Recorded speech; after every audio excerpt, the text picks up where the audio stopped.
In this video, we will be talking about VA interest rate reduction refinance loans. Hello. In this video, we will be talking about VA interest rate reduction refinance loans, or IRRRLs. By the end of this video, you will be able to identify the two different types of VA IRRRLs, describe the basic parameters that IRRRLs must meet to be eligible, and explain why a borrower would choose to do a VA IRRRL instead of a typical rate and term refinance. VA interest rate reduction refinance loans, commonly referred to as VA IRRRLs, are VA guaranteed loans made to refinance an existing VA loan to put the borrower in a better financial position. VA IRRRLs are not cash-out loans. There are two types of IRRRLs, credit qualifying and non-credit qualifying. A credit qualifying IRRRL occurs when either the existing VA loan is 30 days or more past due, or when the PIDIA increases by 20% or more. Credit qualifying IRRRLs require a full underwrite, including asset verification, income verification, a standard credit report, an AUS/DTI run, residual calculation, and REO documentation. For non-credit qualifying IRRRLs, you need to provide a mortgage-only credit report or a safe check soft pull. However, you don't need any asset or income verification, no AUS or DTI run, no residual calculation, and no REO documentation. A majority of IRRRLs are non-credit qualifying. For all VA IRRRLs, an appraisal is never needed, which is a huge advantage of doing a VA IRRRL as opposed to a regular rate and term refinance. The VA requires that the interest rate must decrease by a specific amount, depending on the amortization type, fixed rate or an ARM, of the original and proposed loan, as there must be a net tangible benefit to the veteran.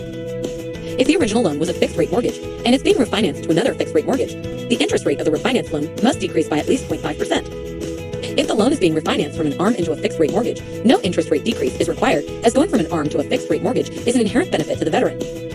If the principal and interest payment is decreasing, the borrower must recoup closing costs within 36 months of closing. This can be recalculated with the most recent loan estimate. If the principal and interest payment is staying the same or increasing, then there is no recoupment, and the net cost of the loan must be zero for the borrower. Closing costs must be covered by lender credit, which is credit from the rate. There are some exceptions to what must be covered. For example, taxes, insurance, escrow, and the funding fee are excluded from the net zero requirements. Finally, there are certain seasoning requirements that must be met.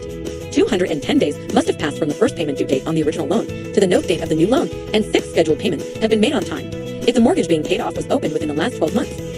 If seasoning has not been met, the loan will be conditioned to close on a specific date. A VA IRRRL might be the right option for your borrower if they want to. Reduce their interest rate. Switch to a less risky loan. Borrowers who are worried about rising rates on their ARM loan can move over to a fixed rate mortgage. Refinance without income or employment verification. Borrowers who are starting a new job or dealing with income fluctuations might worry about being denied on a typical rate and term refinance, but a non-credit qualifying VA IRRRL does not require income or asset verification. Save money. Since IRRRLs are less expensive than a typical refinance, they could be a great option for a borrower on a tighter budget. Please reference the Single Touch CTC IRRRL tool, VA IRRRL overlays, and VA IRRRL reference table in the source. And keep in mind that recoupment and the max loan amount is calculated through each. Today, we identified the two different types of VA IRRRLs, described the basic parameters that IRRRLs must meet to be eligible, and explained why a borrower might choose to do a VA IRRRL instead of a typical rate and term refinance. If you have any further questions about VA IRRRLs, please reach out to your account executive. Thanks for watching.